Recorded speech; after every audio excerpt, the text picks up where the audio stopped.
एक शाम प्राची टीवी पर सीरियल देख रही होती है, तभी उसकी सास वहां आती है। अरे सीरियल में तो ऐसे मग्न है जैसे आज रात का खाना पड़ोसी आकर बनाएंगे। मुझे पता ही नहीं था आपने अपने बेटे की शादी पड़ोस में भी की हुई है। हैं? मतलब? मतलब इस घर में सारा काम बहू ही करती है, आप तो सिर्फ खर्राटे मारती हैं। अच्छा जी, फिलहाल तो तुम आराम फरमा रही हो, चलो जाओ, ये मेरे टीवी देखने का समय है। आहा, इसीलिए मुझे भगाया जा रहा है। सॉरी, अब तो बिल्कुल नहीं जाऊंगी। प्राची की इस बात पर दोनों सास बहू के बीच टीवी रिमोट के पीछे बच्चों जैसे छीना झपटी शुरू हो जाती है, जिसके बीच श्लोक भी काम से घर वापस आ जाता है। हाँ, आज मेरी चूहे बिल्ली की जोड़ी किस बात पर झगड़ रही है? अरे तेरे बीवी मुझे टीवी ही नहीं देखने दे रही। अरे तुम्हारी मम्मी मुझे खाना बनाने के लिए फोर्स कर रही है। अरे वाह, ऐसे बेतुके रीजन पर तो बच्चे भी झगड़ा नहीं करते। अरे मुझे कुछ मत बोल, सब इसने ही शुरू किया है। हाँ हाँ, जैसे आप तो बहुत दूध की धूली है ना। अरे बस, दोनों चुप। प्राची जाओ, खाने की तैयारी करो। और माँ तुम छोड़ो, तुम्हें क्या बोलूं, शांति से अपना सीरियल देखो, मुझे दोबारा लड़ने की आवाज सुनाई नहीं देनी चाहिए। ऐसा बोलकर श्लोक वहां से चला जाता है, जिसके पीछे पीछे प्राची भी कुछ न कुछ बड़बड़ाते हुए रसोई में चली जाती है।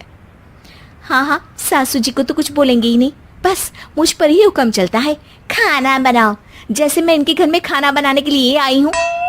इसी तरह शाम बीतती है और रात को श्लोक और प्राची की सास खाना खाकर सोने चले जाते हैं, लेकिन प्राची गुस्से में कुछ खाए बिना काम में ही लगी रहती है। इस घर में किसी को घंटा फिक्र नहीं पड़ता मैं खाऊं या भूखी रहूं। प्राची कुछ देर के लिए रसोई से बाहर जाती है और जैसे ही वापस आती है तो वहां दूध का भरा ग्लास देखकर हैरान रह जाती है। फिक्र पूरी है, बस दिखाना नहीं है।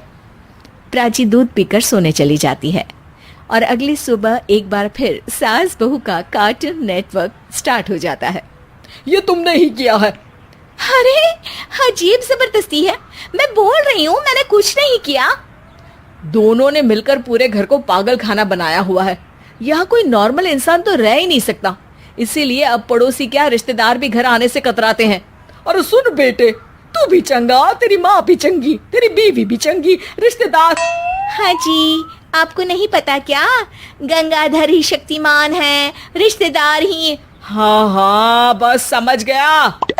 कभी जानवरों जैसे लड़ेंगी तो कभी जुगलबंदी करेंगी। भाई मैं आप दोनों के बीच में नहीं फंसना चाहता। सास बहू की इस मनमौजी जोड़ी से परेशान होकर श्लोक अपना सिर खुजलाता वहां से चला जाता है। चलो अब मैं भी कीर्तन में जा रही हूँ। इस पर जैसे ही सास कमरे में अपना पर्स लेने जाती है तो वहां नाश्ते की प्लेट रखी देख मुस्कुराने लगती है और नाश्ता करके घर से बाहर निकलते हुए कुछ पैसे टेबल पर रख जाती है, जिसके कुछ देर बाद सिलेंडर वाला घर आता है। ओ मोरी मैया, मैं सिलेंडर के बारे में तो बिल्कुल भूल ही गई थी। घर खर्च के सारे पैसे भी मम्मी के पास है और श्लोक से बोला तो उल्टा 4 बात सुनाएंगे।